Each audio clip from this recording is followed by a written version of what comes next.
Most of these supposedly civil rights people belong to. And when I give you this understanding, you will know why we never get anything accomplished.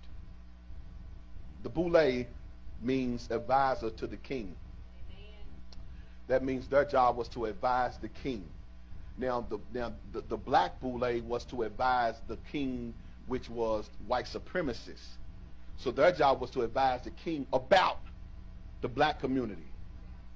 Because they formed the Boule because they did not want another Marcus Garvey. Marcus Garvey, that's why they slandered him so bad. Marcus Garvey was doing things as a black man nobody was ever doing. Ain't done it since. And he understood the way to get up out of here is to stop sucking from the government's teat and to get on our feet and do for ourselves and then get up out of the land. Amen. Don't stay in the land of your enemy. Get out of the land and go to our own land. That's what he was talking about back to Africa, where, so the reason why you have the mentality right now, I ain't no African, I'm American, that comes from the Boule. That comes from those uppity Negroes teaching you that, no, that's the wrong thinking. See, we got to go along to get along. And see, we've been going along to get along, but we've been managed. We've been managed by those people who stay in power. And let me bless you for real. The real power of this is in the church. See, a lot of these preachers are in these secret societies. And that's why they can't preach anything. Their job is not to enlighten you. Their job is to house you. It is to pacify you. It is to give you a good feeling about your suffering. But never cause you to say there is a reason behind this. Their job is to guide your voting by allowing these so-called Democrats or whoever they are come in and buy you a family life building and give you your votes. Or Republicans, they all do the same thing because it's all the same. It's really the same. Are y'all there? So the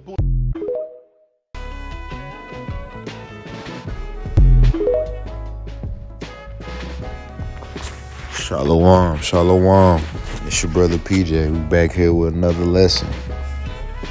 And this lesson in particular is really the crux of the black community. Is when we talk about a lot of things, while we talk about a lot of things not getting done. We talk about a lot of things almost coming to a stalemate where we feel like a lot of things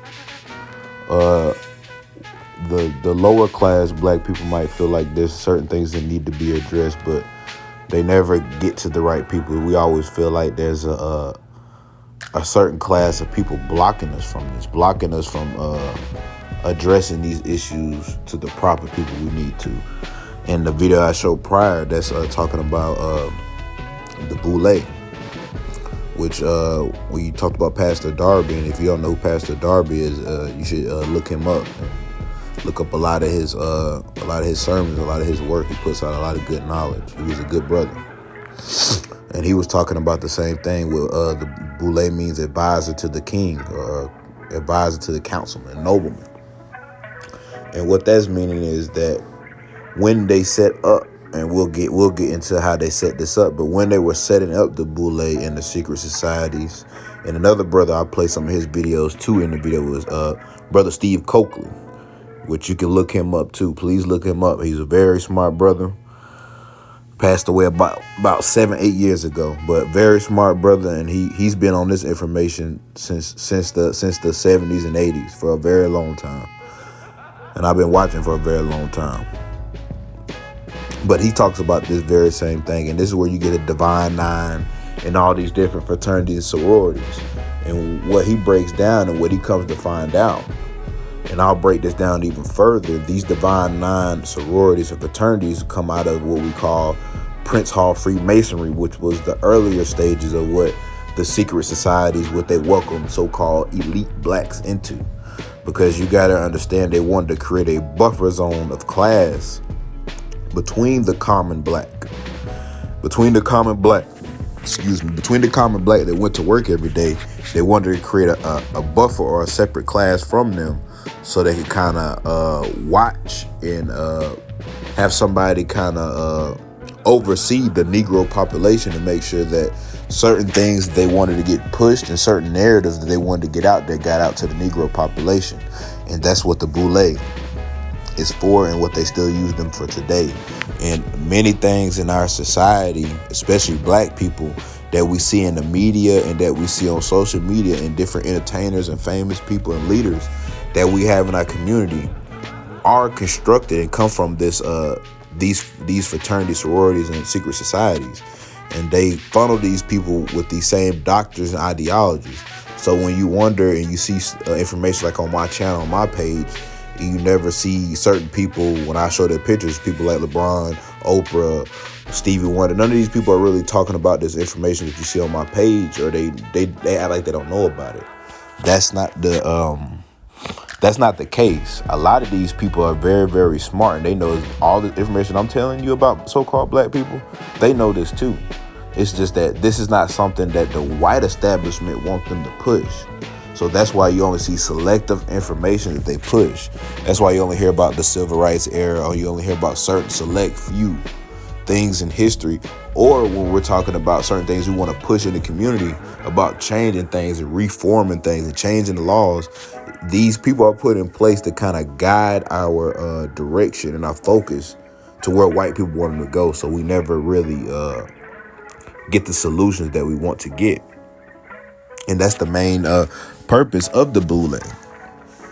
And we're going to break that down even more. And you guys, this origins come from Greek. So a lot of the meanings and a lot of the pictures and a lot of the traditions are of Greek origin, first of all. And this is something that started in 1904. The first African-American Greek secret societies was formed in Philadelphia by Dr. Henry Minton and his 5 colleagues. The Boule, the acronym for the Sigma Pi Phi, pronounced Boule, was formed to bring together a select group of educated black men and women, fashioned after the Yale Skull and Bones. The Boule historically takes pride in having provided leadership and service to black Americans during the Great Depression, World War I and World War II, and Civil Rights Movement. And that's just an overview of it. Just like I said, it's the basically it is a black version of the other secret societies like Skull and Bones, and just like the Prince Hall Freemasonry is the black version of Freemasonry. And in a video, the next video I do, I'll break that down even more, and the things that the Prince Hall Freemasonry was established and what their job was in the early 1700s, 1800s, 1600s. But these secret societies were placed into the black community in order to push and propagate certain information. Whenever a black man attains a very high level and is allowed to live uh, too well, he oftentimes forgets the severity of the condition that his people are still living in, and what seems like progress to him has long since ceased to be progress to his own people. One of the things that has hurt our people, many of the Negro leaders don't live among Negroes or live around Negroes or eat with Negroes, and they have long since ceased to feel like Negroes and to think like Negroes. And then when you come along and meet a Negro who still feels like a Negro, because he's catching hell like a Negro, and when he speaks like a Negro, he shocks you because you haven't heard one for a long time. Sooner or later, when you take 20 million black people and make them fight all your wars and pick all your cotton and work all your jobs, and still you never give them any real, honest recompense for what they've done, sooner or later, their patience and their confidence and their allegiance towards you is going to wear thin. And then you have a situation that you can't cope with. You don't ever know how a Negro really thinks or really feels until you hear Mr. Muhammad speak, or until you hear someone that has been taught by him speak, because they're not trying to pat you on your back or flatter you or lull you into a false sense of security. They're letting you know the reality of their condition, and the white man himself is intelligent enough that he knows if the white is as intelligent as the white man is, or has been in the past. If he knew the intensity of the dissatisfaction and impatience that is building up in the minds of the masses of these black people, you wouldn't see him running around here calling Mr. Muhammad a hate teacher. He would look upon Mr. Muhammad as an alarm clock that's doing him a favor, waking him up out of his sleep before it's too late. So, for example, when we see, just like we had all this back in 2020, we had all these different things. We had all the different protests, all the different riots.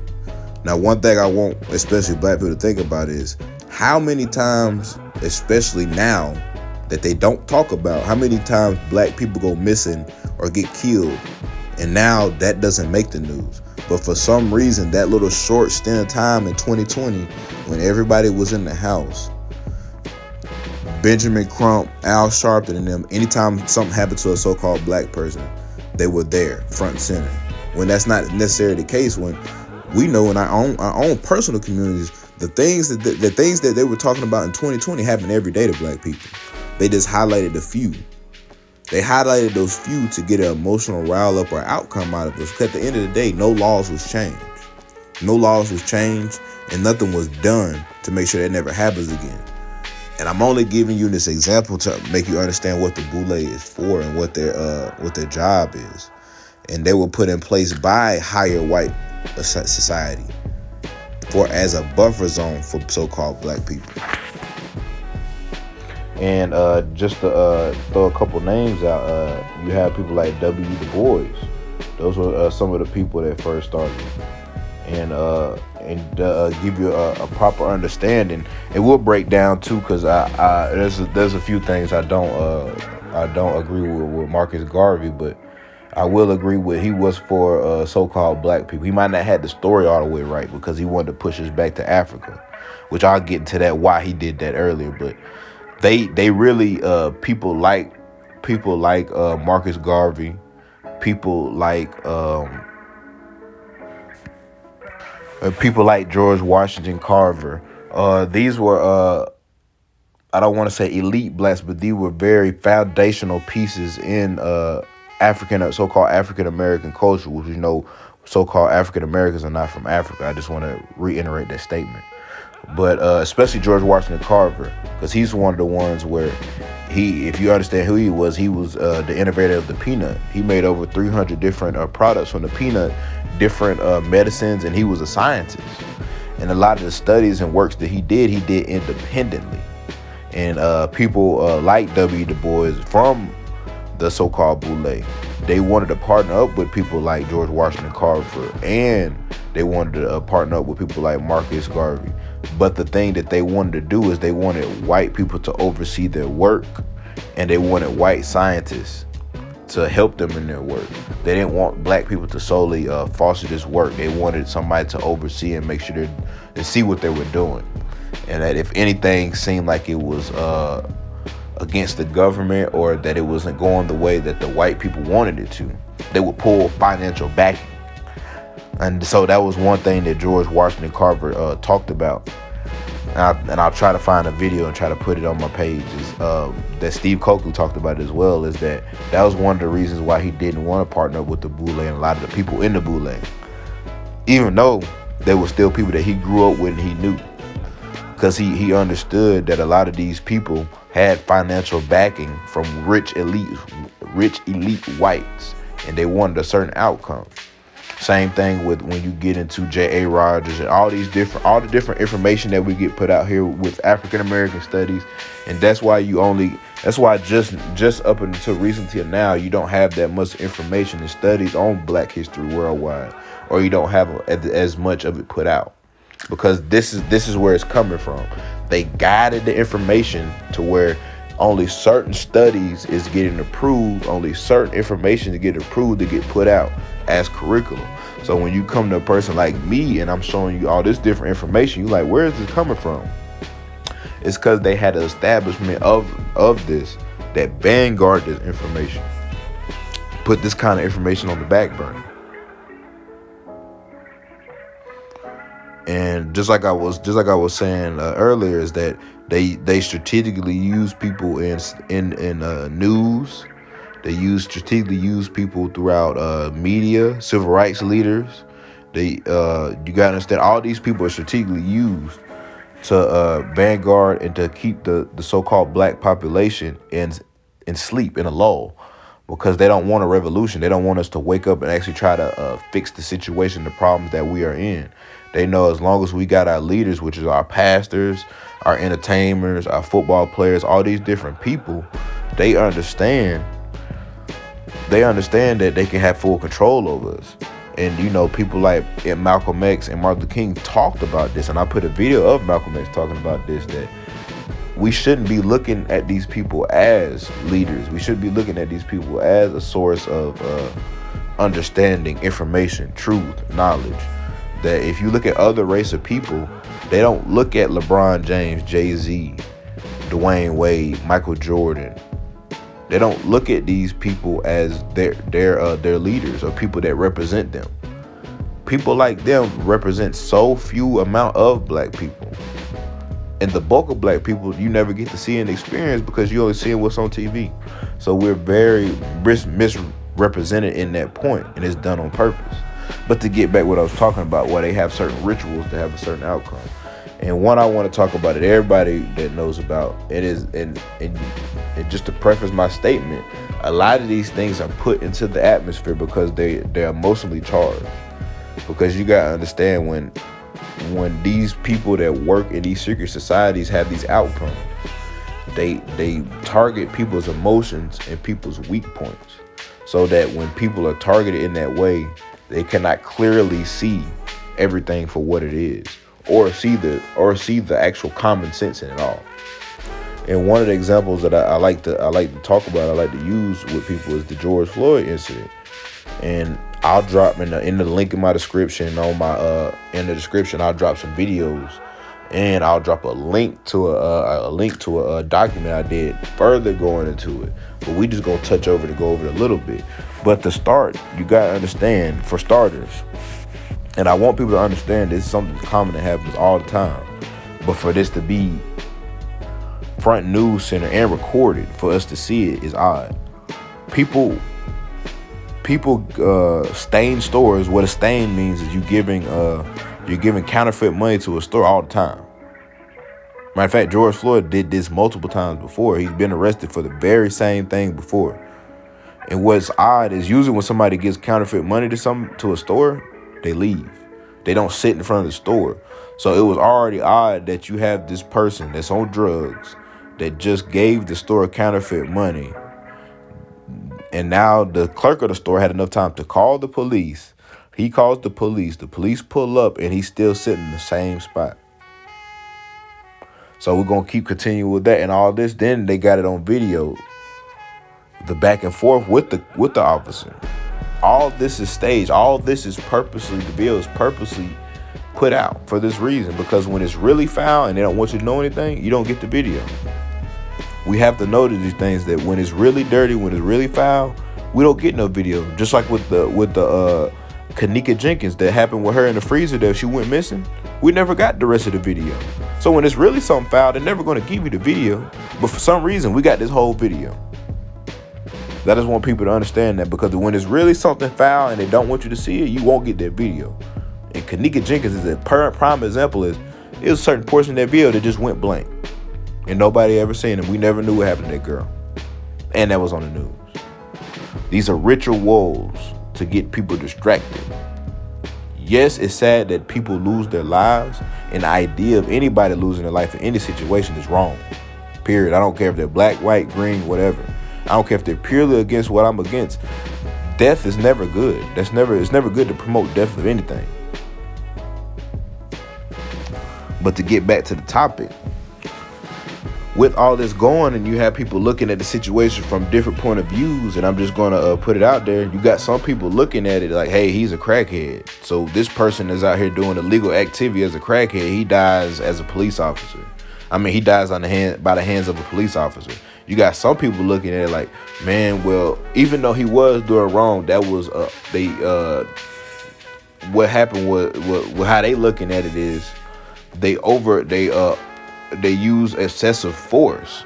So you have different opinions, different clash of opinion, and you have to understand that the people at the top that foster these situations know this.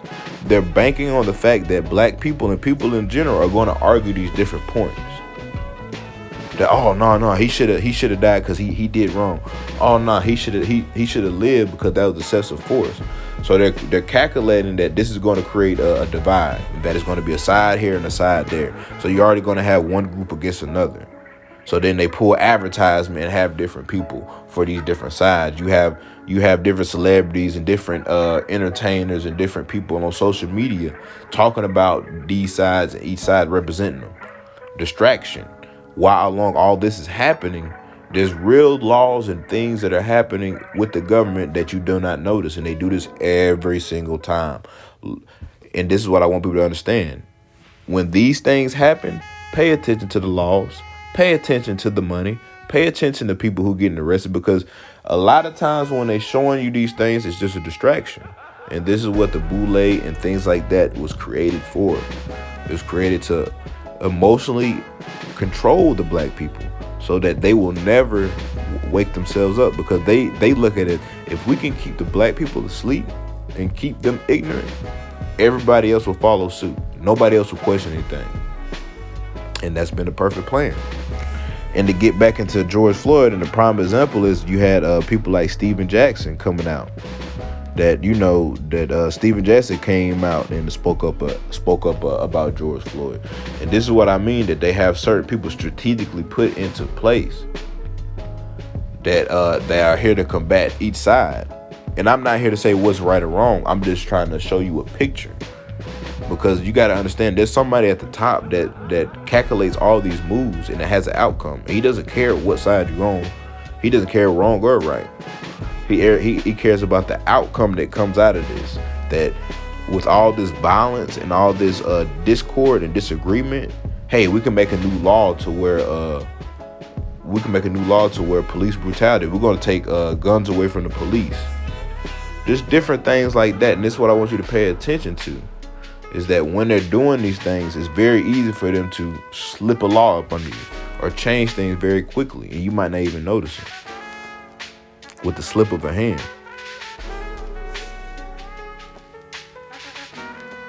And we'll touch back on Brother Floyd a minute. And another thing I want to talk about is the members.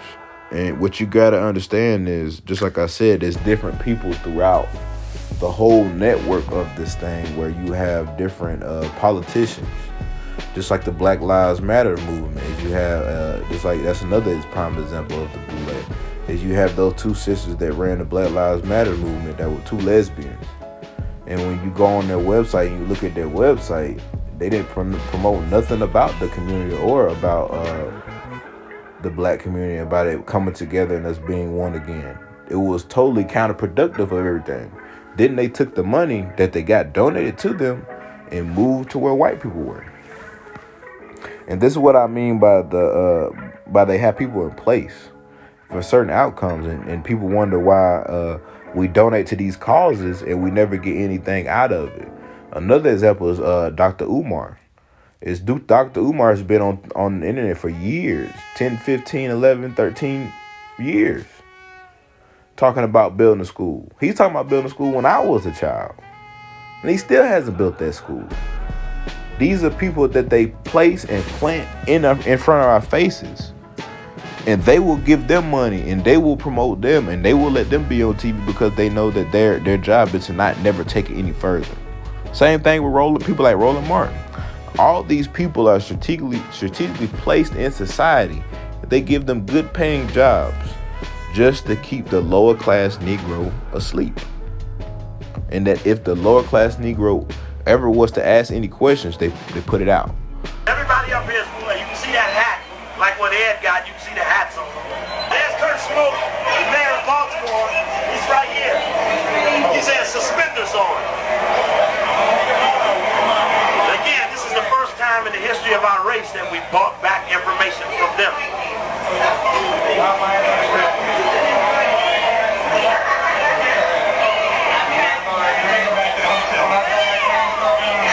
This was a huge catering affair that was catered by a white company. This is Elmer Green of Beta Psi, Albany, New York. You can see the Grecian Sphinx there on everybody's name tag. They look like your ordinary geezers. You know what I mean? They don't look different than anybody you'd see going down the Crenshaw shopping mall or something. It's to mail them to them.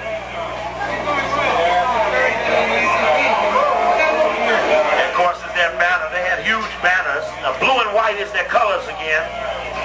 See the bellies, I always see the big bellies, a lot of big bellies there. Of course, Kurt Smoke is a Skull and Bones from Yale. He's a Rhodes Scholar from Oxford. He's now on the Trilateral Commission. Talking about a guy named Vernon Jarrett, who was one of my arch enemies in Chicago.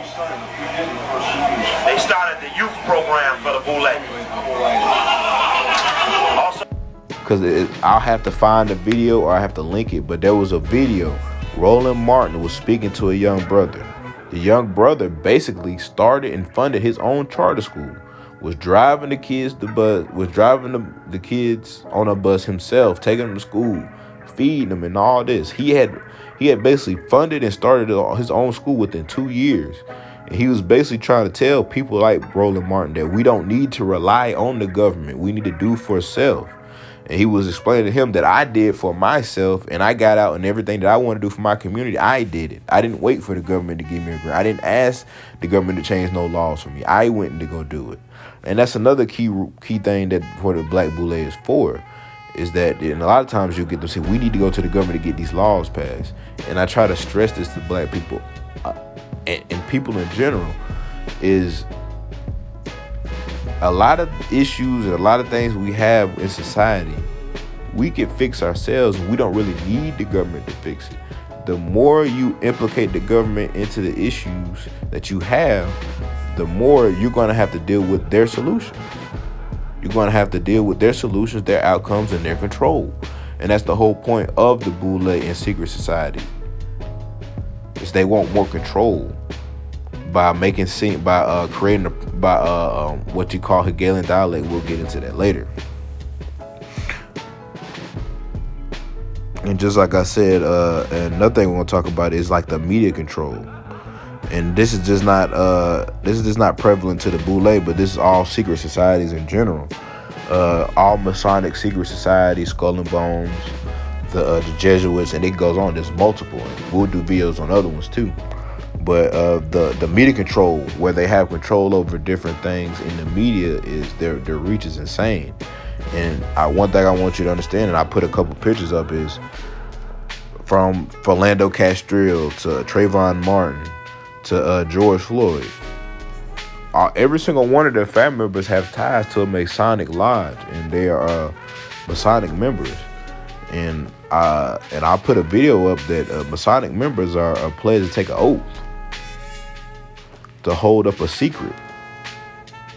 And just like you'll see a video, I might put it up before or after this, but Brother Steve Coakley will break it down himself. Is the main purpose of this secret society is to not reveal the truths and the secrets of what's really going on in society. Just like I'm telling you about how a lot of these things are staged, how a lot of these things are staged to get a certain outcome.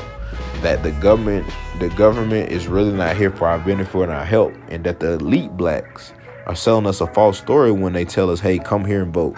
Hey, come here and do, the government's going to do this for us. When really, realistically, we were doing all these things for ourselves before the civil rights era, before 1900. Black people were feeding themselves, clothing themselves, and they didn't really need the government. Just coming around the civil rights era, when Martin Luther King came around, we needed the government for all these different things. That's when the Boule came in for the control.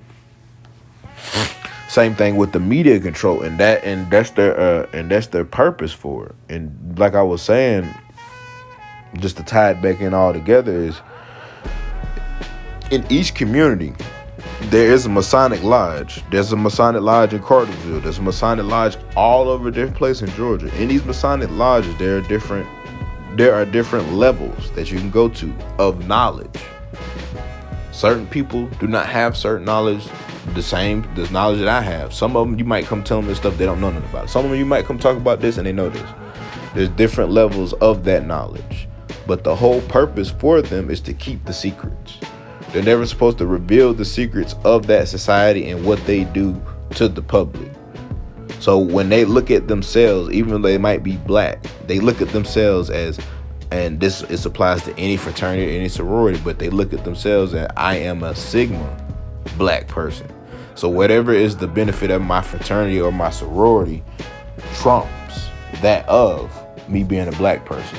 So if somebody in my fraternity or my sorority is doing folly or doing wickedness, that trumps the benefit of the black community. You get what I'm trying to say? And this is the type of stuff that a lot of black people don't understand about these organizations.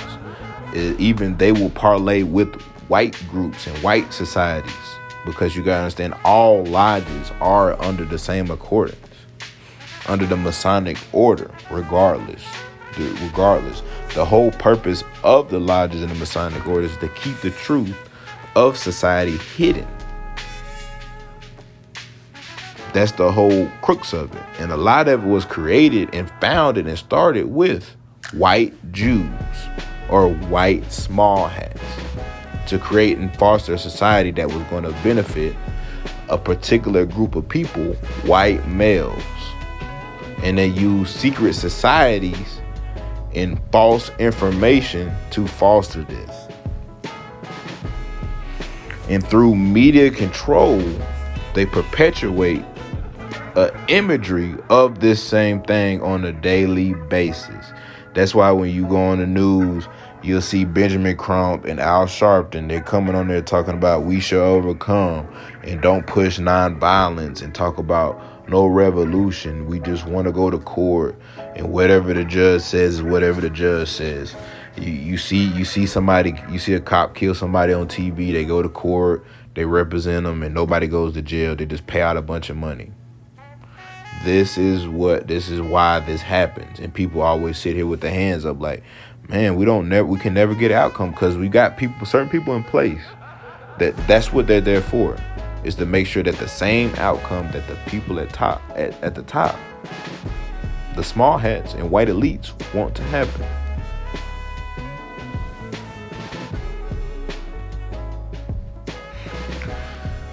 And just to touch on this, all these cases, along with many other high-profile cases, are promoted by mass media to spread hatred amongst the people.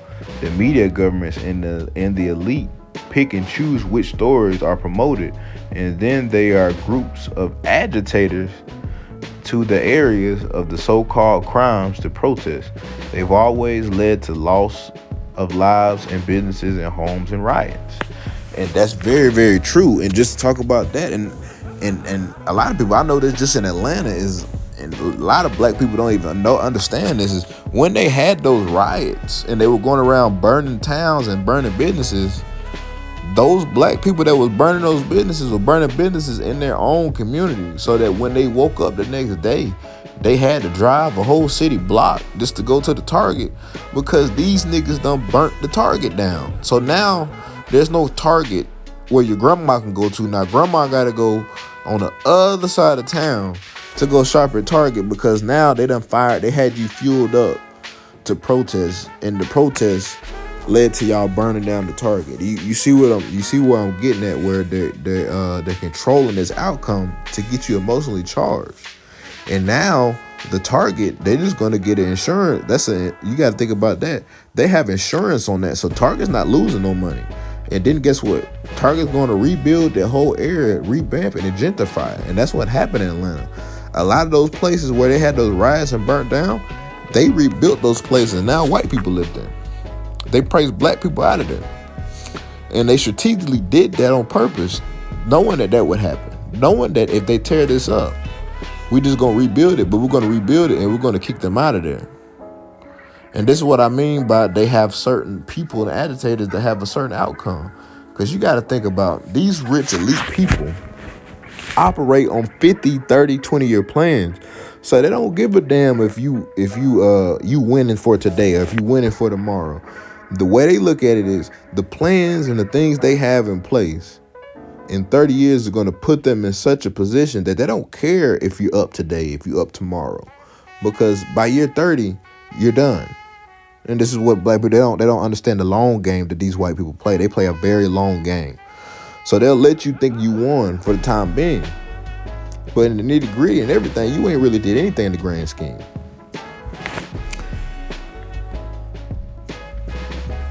And another thing I want to talk about is order out of chaos. Order out of chaos.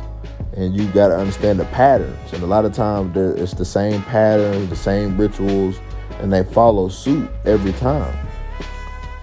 And just about all of the police and victims have links to the Prince Hall Freemasonry and the Boule, Illuminati, and other forms of secret society with the internet community. All of these murders were a part of rituals. And a lot of times when you see high-profile murders or anything on TV, especially dealing with black people, and just like I said, you see Benjamin Crump, Al Sharpton, these main characters on there, these are rituals brought out. Because these are rituals, because I say this because we have people that die in our community all the time. There's people that die wrongfully all the time. They're not coming out to every single one. They're not doing that now. Where are they now on TV? Where were they before 2020 on TV doing that? You see what I'm saying? So they picking and choosing which ones they want to do. They're picking and choosing which ones they want to highlight and put in the news. This stuff happens every day to black people. It's nothing new. And you going to court, it's not going to change anything. It's not no laws getting changed. And just like I told people when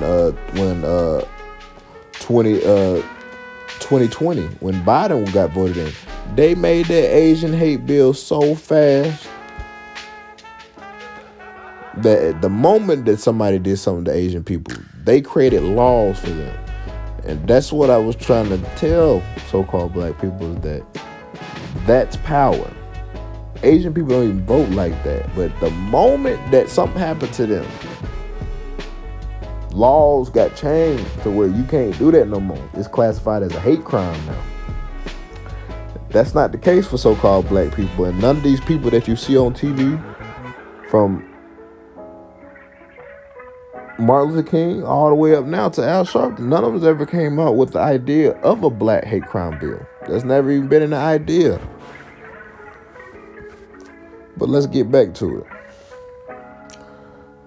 So just like I said, there's certain patterns that you notice. You're going to notice like the media sensation. Anything that is planned or that they have a certain outcome for, they will always, and I mean always, have media sensation where it will be covered throughout every news outlet, any media coverage, and then also be on social media. And then that's how you know that something's odd about it, because it's getting too much coverage. It's like they want you to see it. They want everybody to see it for some reason. Another thing you'll notice is that is that they want a certain outcome out of this. Is law and order. So what we call that is that's called Hegelian dialect. And I'll give you a brief understanding of it. As a framework for guiding thoughts and actions into conflicts that lead to synthetic solutions, which can only be introduced once those being manipulated take a side that will advance the predetermined agenda. Controlled opposition, problem, reaction, solution. And this is the main thing I try to stress to black people. This is something everybody knows. Everybody knows that this government and that the police brutalize and oppress so-called black people. This has been a thing for hundreds of years. We don't have to see videos of this shit happening. We don't have to see black people dying on the internet every day for us to know that this is a thing. They only sensationalize black death to get an outcome. And they know that us seeing somebody of our race die like that puts us in a certain trance, or puts us in a certain emotional state.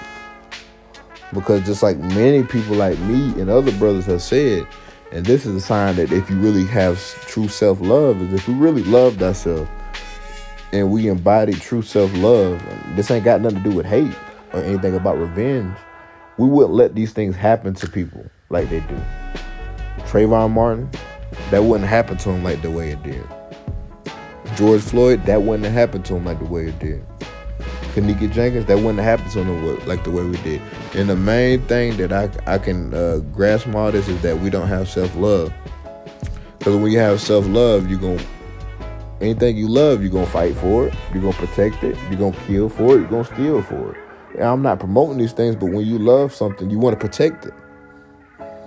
And for black people to see other black people get harmed, injured, or killed means that they don't love it. In turn, they don't love themselves.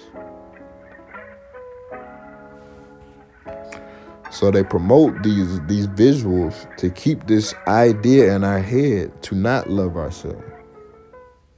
So that when they see this, other black people like, we got to do something about this. They need to change the law. And this is where you have these ideas where they had, we need to get rid of the police, and we need to do this. We need to have the 3-strike rule. And if you really pay attention, a lot of times these laws are not in the benefit of black people in the long run. And all of it boils down to one thing, is they want to create pure chaos. And out of that pure chaos, they want control. So, and this happens and it's you got to look at it like this. It's a slow walk. It's not nothing that happens in a day, a year, 5 years, 10 years.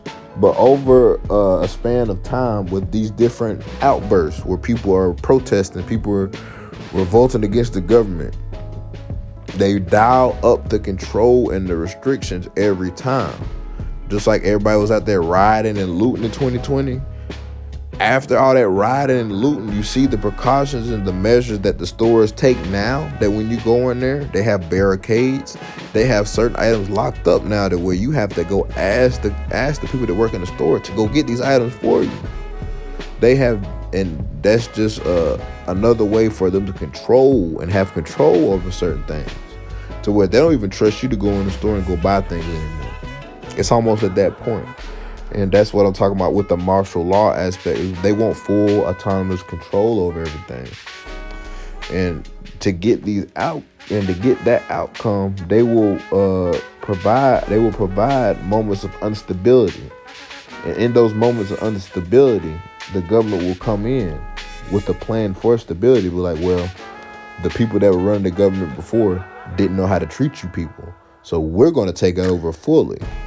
And that's always been the idea of the government, is to put us in a position to where they can swoop in and take full control, and just to show us like, see, I let y'all do your own thing and try to be amongst yourself. Y'all didn't know how to regulate it. Now, big brother government has to come in and regulate everything. And this is the idea and concept that the government does with everything. They do it with alcohol, with the Prohibition era. And that's a prime example that people can look at, is that the main reason why they had a Prohibition era and they were banning alcohol the way they did is because people were illegally making alcohol, meaning they were making alcohol without being taxed. And they were making it and making money off of it without the government getting their piece. So they basically banned alcohol in general so they could create laws and create a system so that the government and corporations can make money off of the sale of alcohol. Then they made it legal. But they wanted full control over it before they made it legal. And same thing with weed. And it's the same thing that they're doing with martial law. And that's this is the best example I can give to you, is that it's a slow walk down for full control. And that's what all these different rituals and different things come into play. And they stage different people in these societies, in these fraternal orders, and they know this, to get these outcomes, because they believe, the people in the fraternal order believe, that if the government is in full control, it is to their benefit. People like Al Sharpton and Benjamin Crump, they believe, the black elites, they believe that if the government is in full control, it is to black people's benefit.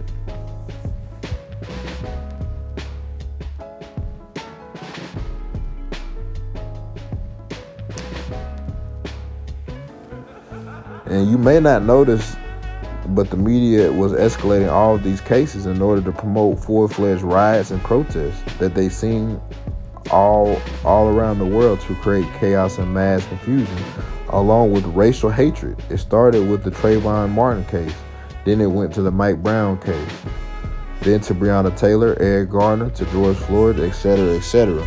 And just like I said, they use these different cases to have these different outcomes, to promote chaos, order out of chaos, order out of chaos, order out of chaos. Just remember that, order out of chaos. And then also we're gonna touch on the George Floyd a little bit more. Fentanyl Floyd is what they call him. And this will be further to the document. I won't go into it too much, but just to give you a understanding of this, you gotta understand that George Floyd was a Mason himself, and that a lot of these things that you see on TV, they're Masonic rituals. And Masonic rituals are things that are put on TV for display, for a visual use, to conjure up a spiritual meaning. So they use visual things to conjure up spiritual meanings. So the best example I could give is, if you ever heard about different people when they join a fraternity or sorority, or they join any type of Masonic order, there are certain rituals that you have to do. And the people that are doing the rituals, when you first start, you'll be doing the ritual, you'll be like, I don't even understand why we're doing this. You'll be blindfolded. Like, they'll be like, hey, turn this way and say this prayer facing this direction with your arm up. You don't know what none of that stuff means. You're just going off what they're telling you to do, and you're saying the things that they're telling you to say. But it's an actual book and a reference to these things, that these are rituals to get a certain outcome, or to conjure certain gods or goddesses that these fraternal orders or sororities believe in. And as you gain knowledge and a foothold into the brotherhood or the sisterhood, you will know more about it. And that's very key into the sorority and the fraternity thing, is they'll have different little rituals. You may not know nothing about it, or you might not know the understanding of it. And you might be in the fraternity sorority for your whole life, and you might not fully understand what some of those symbols and some of those prayers and sayings and chants you're saying really mean and where they come from. Very few people do. That's what they call their secret society. The people at the very top probably will know, but the people that work at the bottom or the low level, they'll never know. They're the buffer zone. They keep the black elites away. They keep the black elites on top of the lower class blacks, so that people like Marcus Garvey, George Washington Carver, we won't have a black revolutionary. They're there to stop the black revolution. But to touch back on George Floyd, just like I said, it was a ritual. He was a Mason, and one of the things we can pull up, and you'll look at this too, is he was a adult actor. So he partaked in adult films. So this was a known actor in adult films. So somebody that was a known actor in adult films happened to be the person that is in this video is getting brutalized by the police. And I'll put this information up, you can look at it yourself. But you should question everything. You should go into detail and research these people, their life, and what they've been doing, and just question it. Question everything. Question everything, and because you've seen these situations in your life yourself, you should question. This doesn't make sense. Does this make sense? And the criminal acts of brutality, violence, and bloodshed occur every day. Let's ignore the tragedies and to keep the spotlight on George Floyd, who the media compares to Malcolm X and MLK. The ritual lasted 8 minutes and 46 seconds. Do you know why? Before I reveal the hidden meaning, I have to lay down the groundwork. Numerically, the digits add up to 18, which is 666. Us might look for a Bible code, like John 8:46 or something of that nature. I'll let you think about it. The ritual occurred on 38 East Street, which is the same street as the Prince Hall Grand Lodge, only half a mile away. This is a Masonic lodge for black people.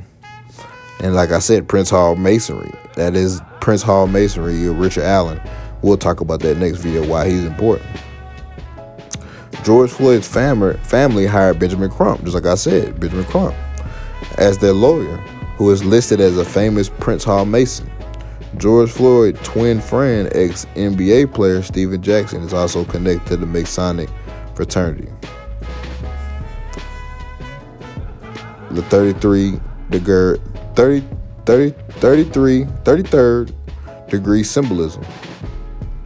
The riots began at East 33rd Street next to a garbage can with the 666 painted on it. This was in the city of Minneapolis, Minnesota, which has been the same acronym MM, Master Mason.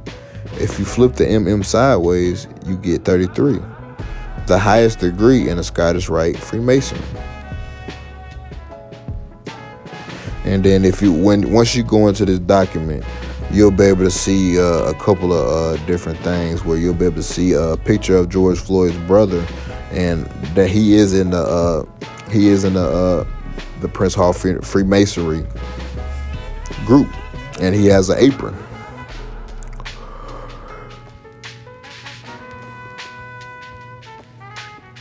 And just like I said, and even with the taking the knee is a Masonic gesture. This is why they took the knee at the end of the football games. It is the sign of one team being the winner while the others suffer defeat or a submission. Taking a knee is a gesture of Masonic allegiance. Now, football players are taking his knee or formations during the national anthem. Hiram Abiff is a prominent figure in Masonic lore, thanks to Tracy for unearthing his picture.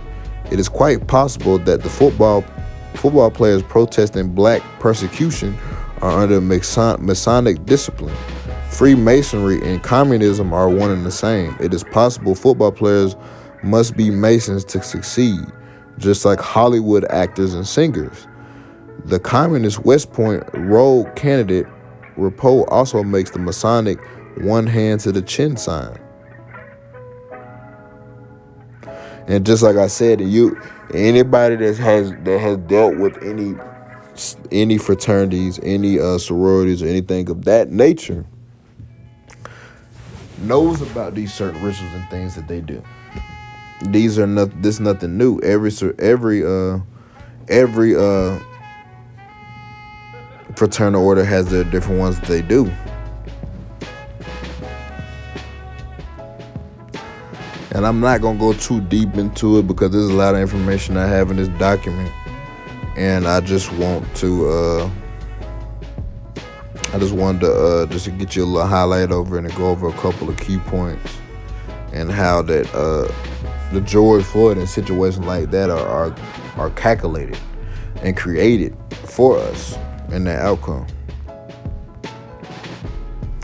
Order out of chaos. During slavery, when black people like me talked to the slave, they didn't kill him. They'd send some old house Negro along behind him to undo what he said. You have to read the history of slavery to understand this. There were two kinds of Negroes. There was that old house Negro and the field Negro. And the house Negro always looked out for his master. When the field Negroes got too much out of line, he held them back in check. He put them back on the plantation. The house Negro could afford to do that because he lived better than the field Negro. He ate better, he dressed better, and he lived in a better house. He lived right up next to his master in the attic or the basement. He ate the same food his master ate and wore his same clothes. And he could talk just like his master, good diction. And he loved his master more than his master loved himself. That's why he didn't want his master hurt. If the master got sick, he'd say, "What's the matter, boss? We sick?" When the master's house caught a fire, he'd try and put the fire out. He didn't want his master's house burned. He never wanted his master's property threatened. And he was more defensive of it than the master was. That was the house Negro. But then you had some field Negroes who lived in huts, had nothing to lose. They wore the worst kind of clothes, they ate the worst food, and they caught hell. They felt the sting of the lash. They hated their master. Oh, yes, they did. If the master got sick, they prayed that the master died. If the master's house caught a fire, they prayed for a strong wind to come along. This was the difference between the two. And today you still have house Negroes and field Negroes. Yeah. I'm a field Negro.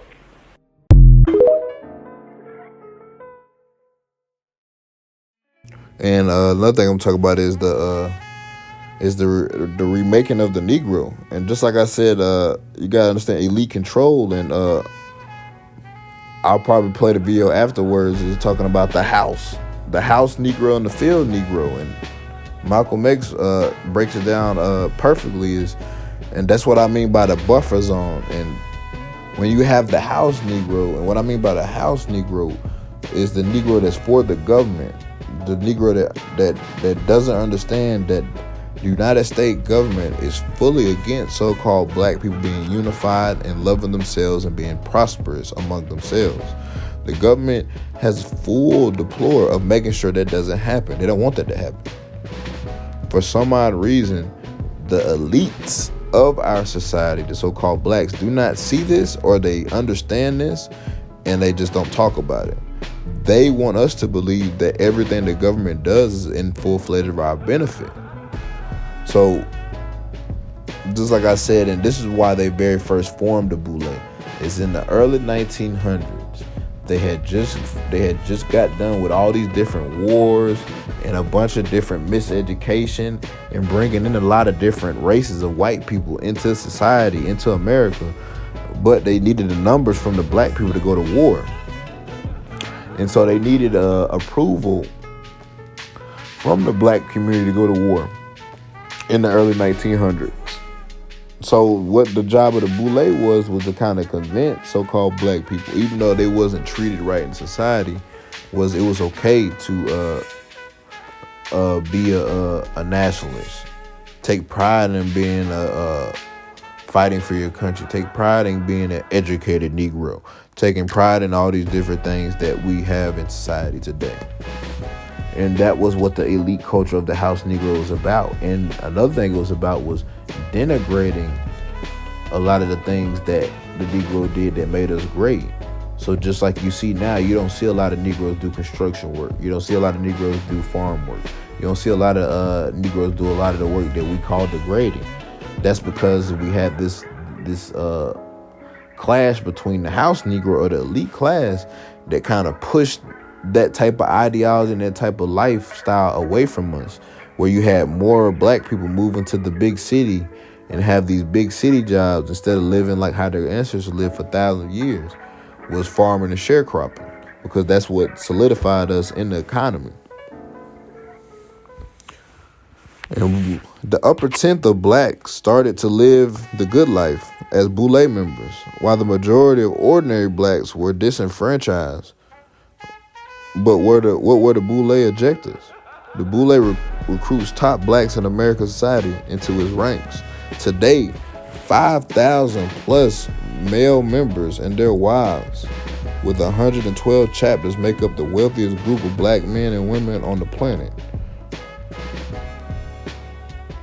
But who does the Boule really serve? The satanic, mostly white global elite, As long as the black member conforms to the rules and the riches will be in abundance. If not, down comes the hatchet. Blackmail is part of the deal. This is the Masonic secret. Society has a pyramid style like all the rest.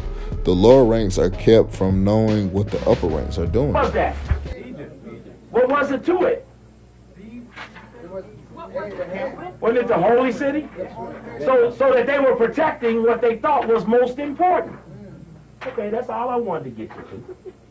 To which each person passed her lyre, the Sphinx addressed the question. What is the animal that in the morning goes on 4 feet, at noon on 2 feet, and in the evening on 3 feet? Those who failed to answer her riddle, she destroyed. All right? It says there is another answer to the riddle of Sphinx, best revealed by consideration of the Pythagorean values of numbers, which is a thief.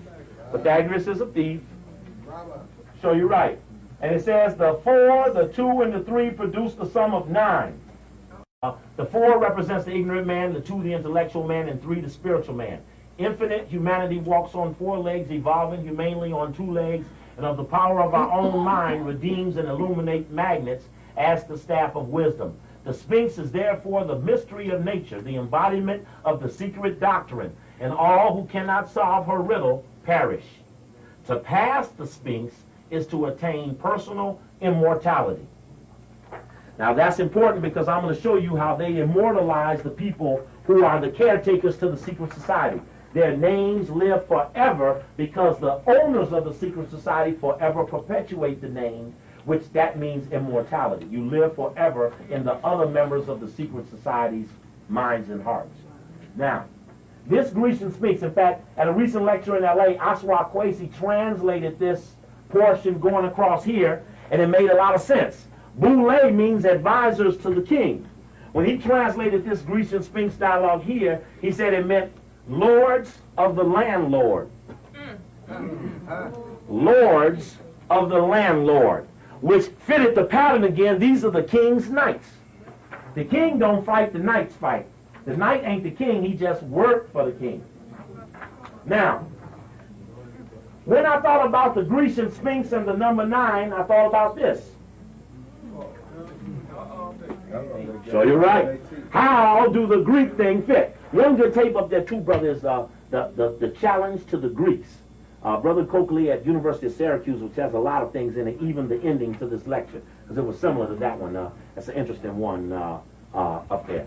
You'll see those titles on it. That one with that's a good all-around one, the one with my picture on it.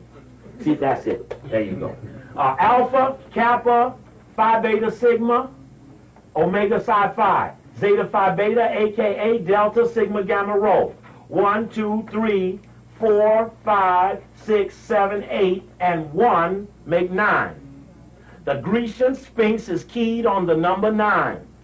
There are 4 male and 4 female Greek-based fraternity and sororities, and the Boule, the granddaddy of them all, make 9. There have never been a 10th one. These were constructed by the late 1920s. There has never been a 10th because it would make it numerically insignificant. And you can, in essence, know it's like a 1, 4, and 4. The 4 male, 4 female, by the 1920s, they were over. Thank you very much, sister. Now, interestingly enough, if we all know who it is that's in control, what will happen to the sphinxes, the Grecian sphinxes? It says here, discovering one who knew the answer to her riddle, the sphinx cast herself from the cliff which bordered the road and perished. Which means that if this is a gatekeeper protecting something secret, and you with the power of your thrust reveal it, then the gatekeeper has no real function. They must self-destruct. So why does the Boule resist the sharing of the information amongst the black people? Is because they will not get the privileges of prosperity that they've been guaranteed for never telling who the wizard is if their role is rendered impotent.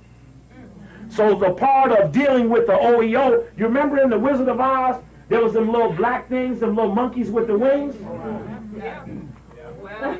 Wow. And you remember in the Wiz with Michael Jackson and them? they all was working for Eveline. Eveline said, don't bring me no bad news. And you know they had the little black suits on with the little wings on them, right? Go back and check this shit, because once they kick Eveline ass, right, they put the water on the Wicked Witch. They got past the OEO boys. Now they up on Eveline, or the Boule or the Munchkins, right? And now she been flushed down the toilet. It was a cleansing process. And the people that worked for her did what? They shed the skin of the enemy, unzipped it, and did what they saying. Can you see a brand new day? Da, da, da, da, da, da, da. And then they picked up the people that they had been blocking off the yellow brick road and carried them as far down to the door of the wizard as they could go. On the path, you will meet people of like character. With them, you will form a bond that needs no utterance of mere words. But you as the organizer must learn how to use what a person has to offer. If it's a 60% brother, try to get 59. If it's a 90%, 90, 89, 87. Try to get what a person has to give, but everybody didn't live their life to qualify for the right to kill the wizard. Because weaker, more susceptible or vulnerable to evil people will never get the confidence, because they will forever believe they never deserve the privilege and will deny it to themselves. So 100 virgins will whip 1,000,000 whores because of the inherited right they have to call upon the forces that are greater than their own ability. When Garvey said, I'll be back in the eye of the hurricane, he understood that sometimes you will have to do things in bad weather. The shit get bad. I said, ooh, I'm worried. I said, ooh, I'm happy. This might be it. So y'all get ready. When the lights cloud and shit get real bad, might even be a huge snowstorm. That's the day that the walkers beat the flyers and the drivers.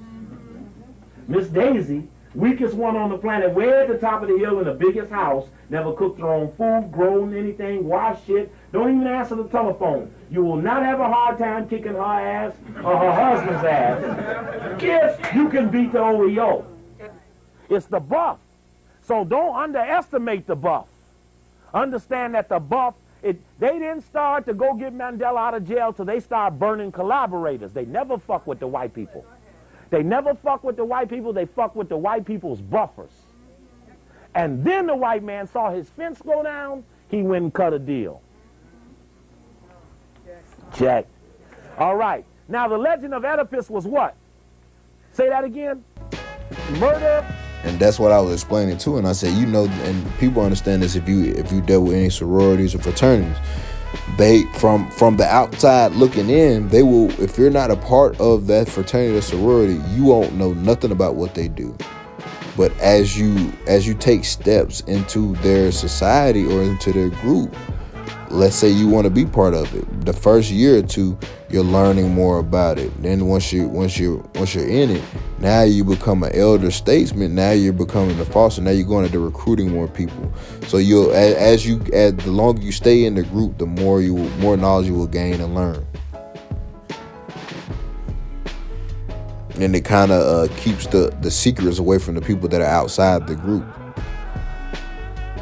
And that's the whole purpose of it. It's kind of like a curtain or a vanguard to block the black people, because once the secrets and everything the truth is revealed, all these groups and societies that have been prevalent for 100 years will be no purpose.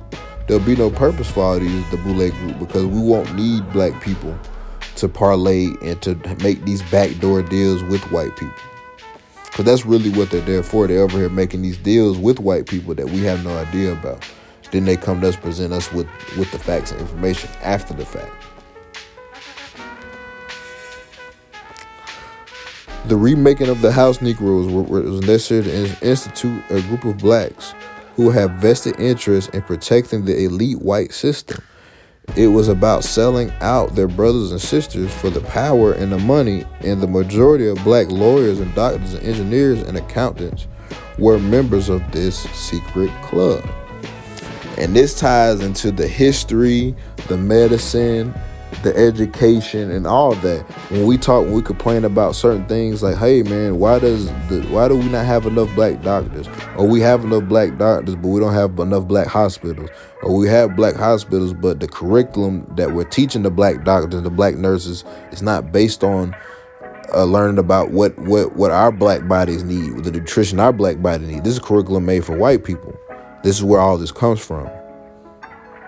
Because you got to understand that this is part of white society, and that people that they will let so-called black people into the society, they'll let a Negro run a hospital, they'll let a Negro own a hospital, but they won't let him go change the law and change the rules so that they'll make it easier and a benefit for every black person. They'll just let that one black person through the door, just like they did with Michael Jordan in the NBA. It's not like they're letting every single black person that has enough money on a team. But they will take one of the tokens and let him on the team just to show black people, hey, you can do it. Same thing with Obama. Same thing. We all not gonna be together. This ain't no damn unity party with punks. This ain't no unity party with people who don't want the true liberation of black people. This ain't no unity party with betrayers and snitches and hypocrites and weak-minded, weak-blooded, spineless black people. This ain't that kind of party. So you take your raggedy ass on home. But those who want liberation,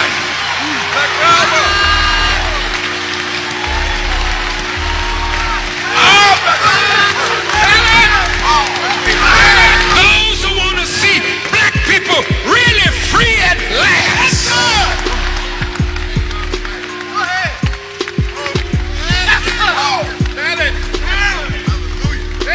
You walk away from these punctified Negroes unless you unite the like-minded of us, whether we are Christians or Muslims or nationalists or agnostics or socialists.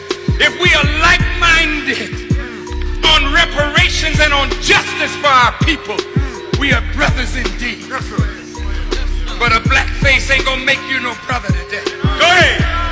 We tired of these black-faced, white-hearted niggas. Go ahead, say that. Masquerading as though you love your people. We see you.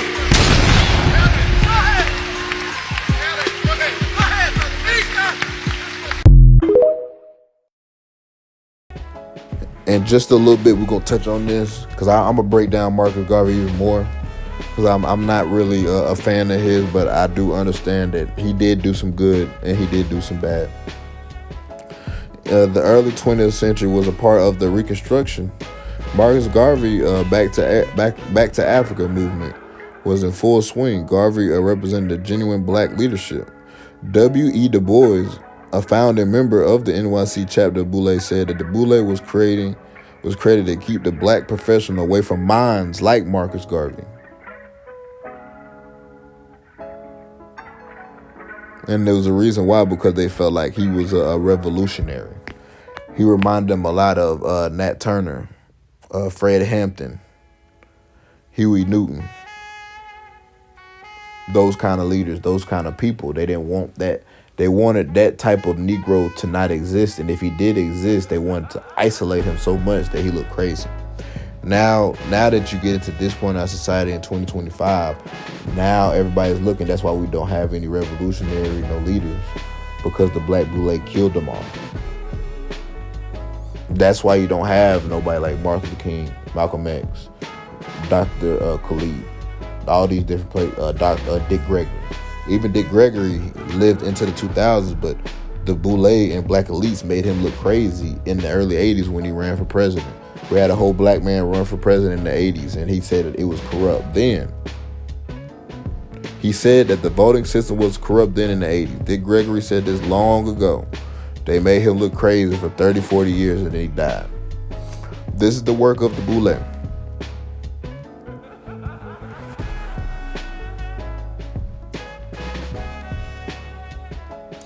And just like you'll see in a document, I might put the picture on my video, but in the document, and this is something that a lot of people should know, is that MLK won the Nobel Peace Prize, but a lot of people don't look at the person that handed him the Nobel Peace Prize. and the person that fostered his education into a lot of things that he knows today where he got from. Well, what he knew at that time where he got them from was Jacob Rothschild, was the Rothschilds. The Rothschilds funded MLK's civil rights movement. And if you don't know what the Rothschilds is, we'll do another breakdown on them. But if you're on my channel and you're on my page, you should know about Rothschilds by now. But if you don't, we're going to do a brief breakdown on them. But those are the those are the people that, the main elites that control our society today.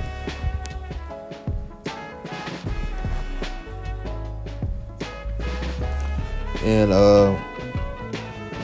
this is a quote from Brother Steve Coakley. Anywhere there's a prominent professional blacks, chances are they're in the Boule. And just like I said, anywhere you see a high concentration of elite blacks, like Martin Luther King, Jesse Jackson, have been reported to be Boule members because they all were part of fraternities. Among many other high-profile, successful, and money blacks, such as Barack Obama, Bill Cosby, Al Sharpton.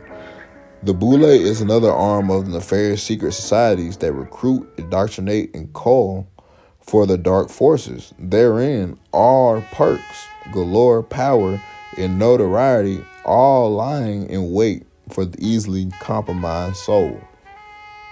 And that's why it's so easy for them to garner so many people and garner so many new people to want to do this, because it's essentially they're getting black elites to sell out for this money and sell your people out and miseducate them and misguide them to make sure that you're good. We're never going to make sure that your people are good as a whole, but we can make sure that you're good on a personal level. And that's the deal that they made with them.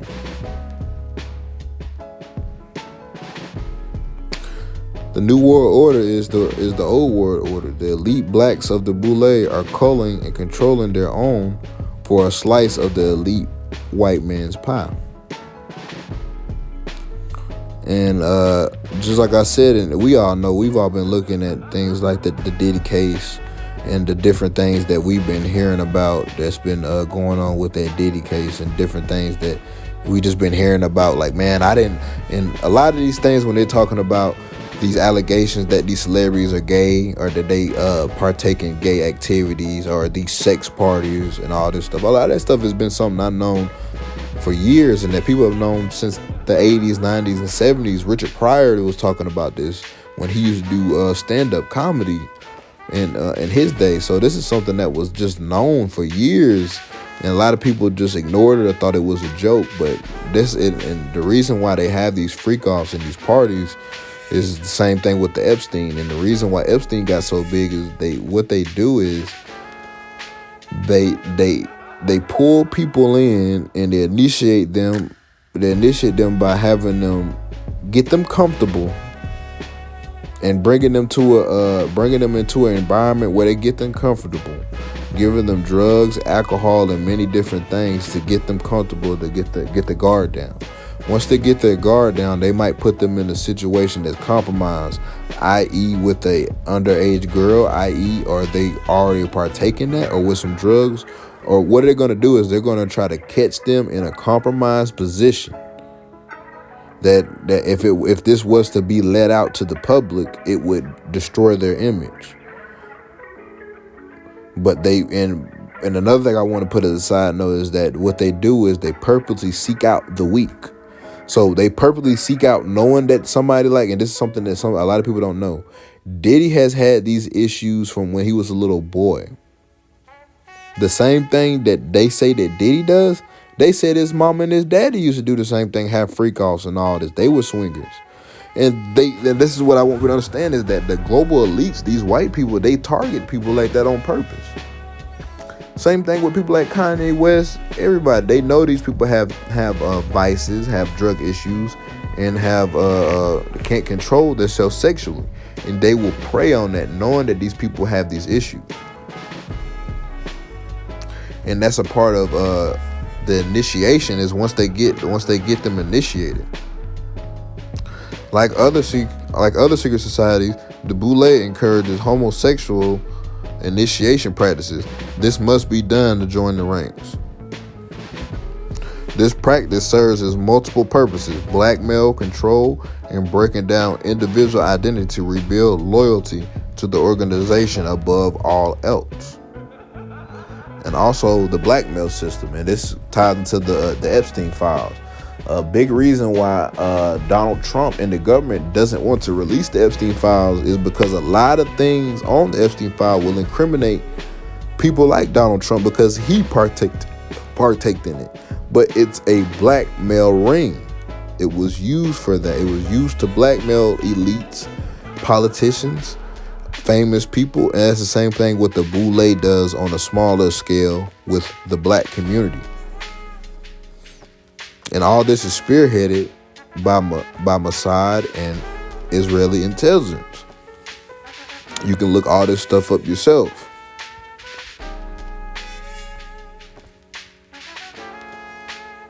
And in the picture I post up, you'll see a couple pictures of Cam Newton. Just to throw a couple different scenarios where you'll see people that are supposed to be deemed masculine, or that in our culture, our society, that are deemed masculine, that get a lot of women. They are putting them in compromising positions, making them look gay. So and this is what, especially in the black community, is the very same people that our women say that are attractive and that get a lot of women. These are the same people that the global elites put in compromised positions, making them look gay. 50 Cent, Cam Newton, Trey Songz. You know what I'm saying? I could go on Drake. You know, they put them in compromised positions to make them look weak. It's also another form of buck breaking. Same thing what they used to do back in the day is buck breaking. It's another form of buck breaking. And the ultimate game and the ultimate purpose of all this is to capture human souls. Is to see how many people they can get on their side. And at the end, I'll play a video by Brother Steve Copeland, just to break this down and understand what this whole fight is for. And it's not necessarily to argue and to fight with every black person that you see that might be in a fraternity sorority, but it is to understand where they're coming from, educate them, and get the most out of them that you can to get to where we're going. Some of these people might not be able to help us. We'll only go so far, but you gotta meet people where they at. They might be willing to understand that the government's corrupt and that there is a plot to harm black people, but they might not be willing to understand all this, what I just broke down in this video, or the other things I break down in other videos. We have to start to meet especially our people where they at. Because whatever information or whatever they're willing to help us with, that's what we have to accept at the time. We don't have time to try to bring them along all the way, because that might not be their purpose. Their purpose might be understand 50% of the information, 25% of the information, and that might be enough to help us to get where we need to go. Because as of right now, the enemy's winning. He's capturing more souls. There's people every day joining this fraternity sorority and taking oaths against our community, against our people, against the truth, against what's right. The enemy may appear to have a white face, but it goes much deeper. This is a force cloaked within many facades, personas, fictions, and governing powers. And that was just like I was saying, like, you know, it's not something that's very clear cut.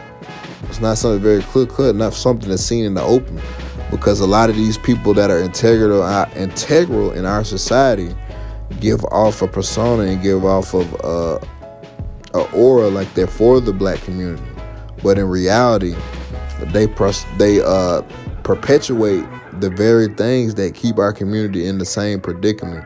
They're never trying to address the situations in reality. They're just perpetuating them, or they're exacerbating them by putting them in the media and just sensationalizing them.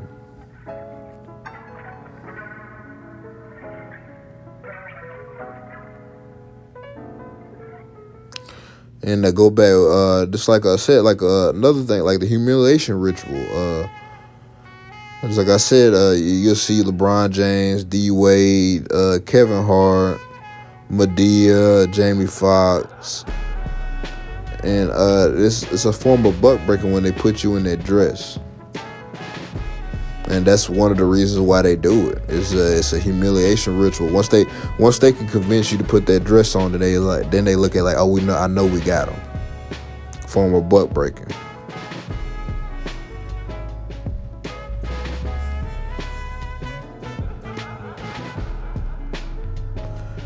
And we're gonna close out with this right here.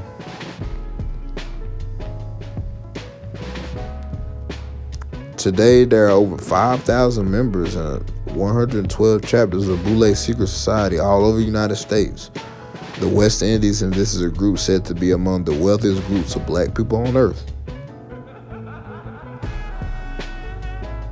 And it said that when they did the figures that I want to say over 80% of the black wealth is in the Boule. That is divided between about 20% of the black community, and that the 20% of the black wealth goes to the 80%. So literally you have the bulk of black people fighting over 20% of the wealth. And then the 80% of wealth is spread out amongst the people in the Boule. I just want to put that information out there so that people understand that when we look at the community, we look at the stores, we look at the food pantries, and we always wonder. It seems like when you go to different side of town, everything's better, but we pay taxes. Where is the money going? Stuff like this. A lot of the money that is purposely for black people is put in the hands of the rich black elite, and they don't do the things they're supposed to do with the money.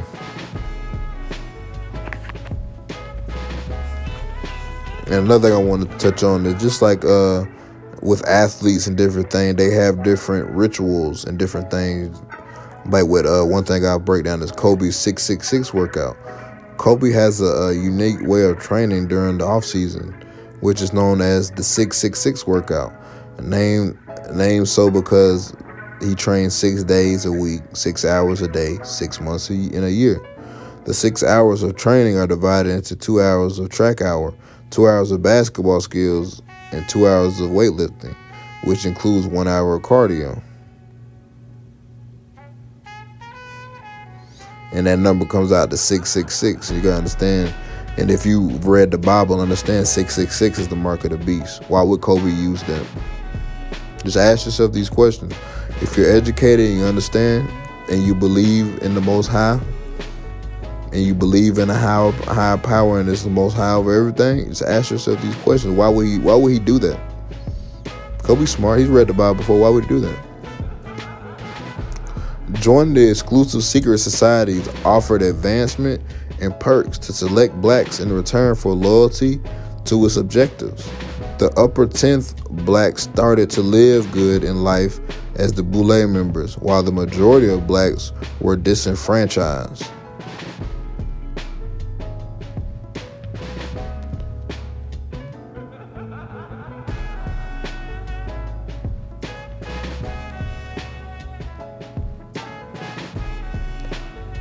W. Du Bois, founding member of the NYC chapter, said that the Boule was created to keep the professional black away from Marcus Garvey. The remaking of the house Negroes necessary to institute the group of blacks who had a vested interest in protecting the elite white system.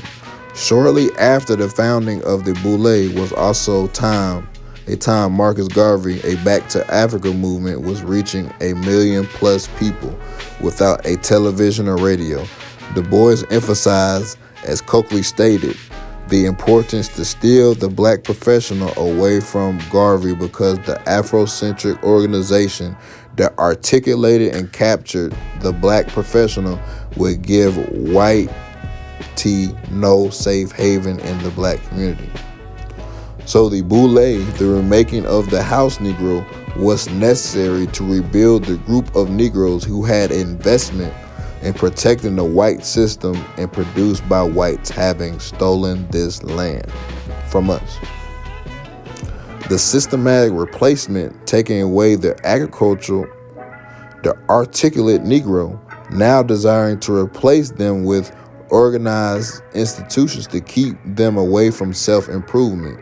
So we find in the same period as the founding of the Boule, the founding of the 4 male fraternities, Alpha Phi Alpha, Kappa Alpha Phi, Omega Psi Alpha Phi, and Phi Beta Sigma, the 4 black female sororities, Alpha Kappa Alpha, Delta Sigma Theta, Zeta Phi Beta, Sigma Gamma Rho, the NAACP, and the Urban League.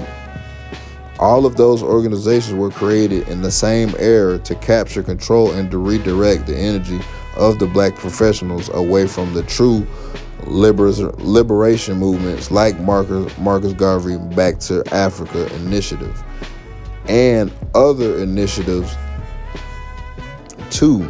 And this, I say this too.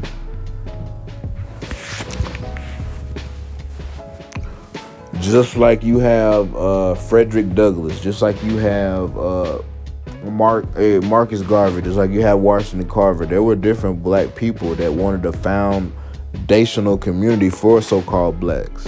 Now, I'm not in agreement that we should go back to Africa. I don't believe that black people from anywhere. I think we're globally from everywhere. But they wanted to find a foundational organization for black people. They wanted a community for black people, where black people they had their own land, their own country, their own money, their own system and forms of government.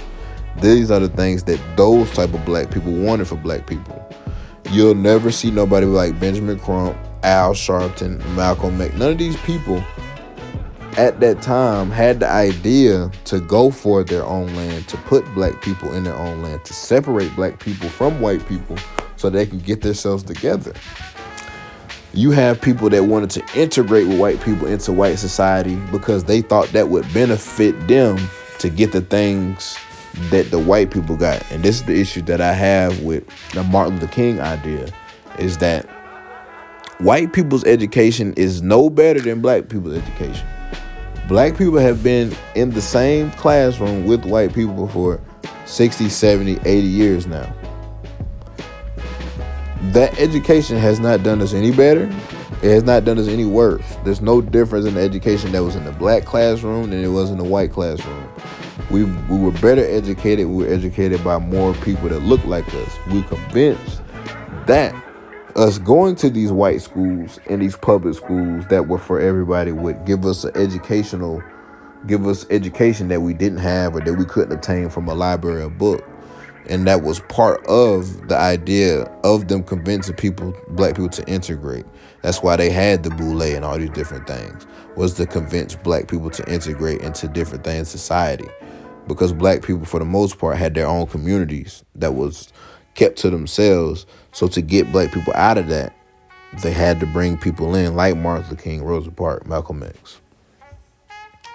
And this is just a first breakdown, first part of this. We're going to go a little deeper into this.